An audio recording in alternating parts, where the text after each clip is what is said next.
What's up guys, it's Charles here with d2apdesigns.com and I'm bringing you an Illustrator tutorial. It's been a very long time since I've made a tutorial and I sincerely apologize. I have been extremely busy dealing with clients and college. It's been crazy. But I promised that when I had more free time I would try and make some intros, or excuse me, not intros, tutorials. So leave some tutorial requests. I'll try and get them done if I can. I'm still busy with clients, but I do have a little bit of time right now, so I'm just going to go ahead and do this real quick.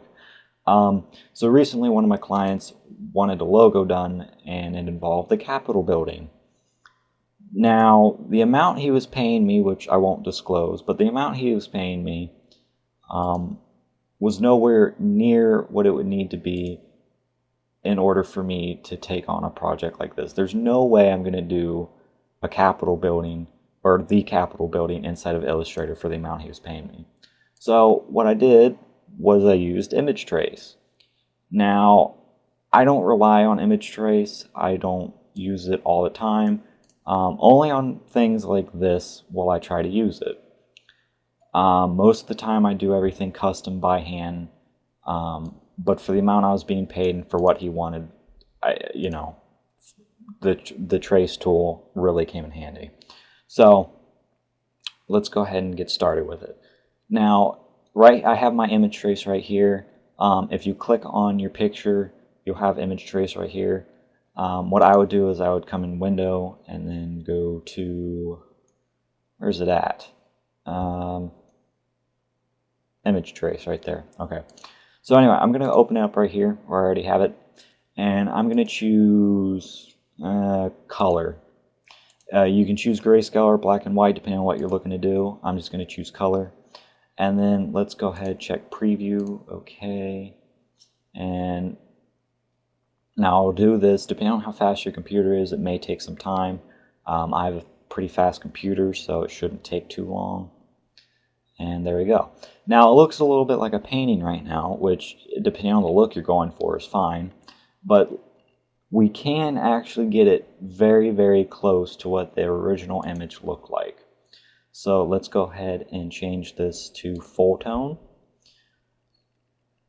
And let's see how this looks. It should look very similar to what the original picture is.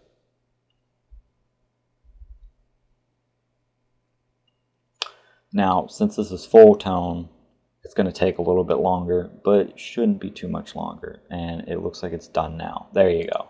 Look how close this is to what the original picture was. Now, we can come into the Advanced tab here and adjust some things. Paths. This should help smooth it out a little bit.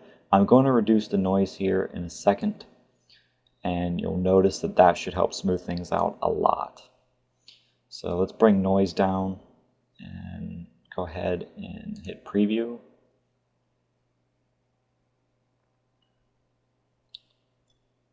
Alright, I'm expecting the windows and everything like that to be a little smoother because you notice right now they look a little rough, the trees look a little bit rough. But once we increase the paths a bit, bring down the noise, it should smooth out. And there we go, look how much smoother everything looks. So now it looks even more like the original image. So now I'm just going to bring the noise all the way down and we'll see how that looks.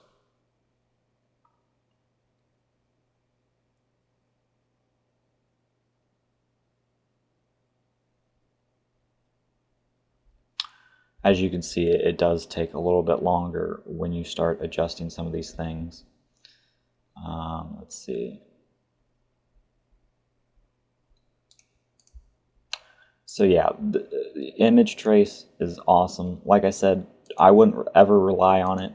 I don't suggest people rely on it because you should know how to use Illustrator and be able to do stuff by hand without using image trace.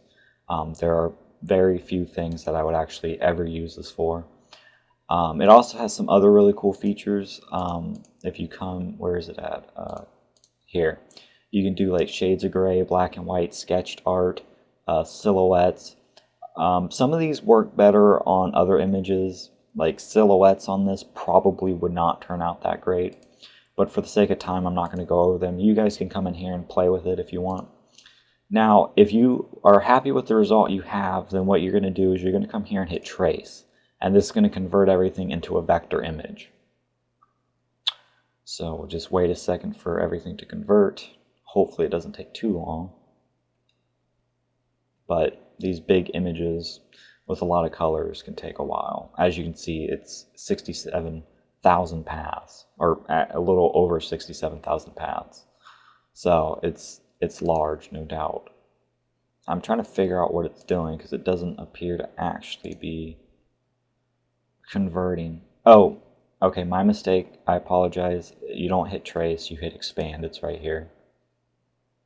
There we go. Now it's a vector. So, ta-da, we have our vector here. And now we can go ahead and scale it up or scale it down, and the quality will not be destroyed. So, image trace is not perfect, but it is really, really good. You can do some awesome stuff with it. So anyway, guys, this has been Charles at D2APdesigns.com. Leave your ideas in the comments. Give me some feedback. Thank you for everything, and I'm out of here, guys. Peace.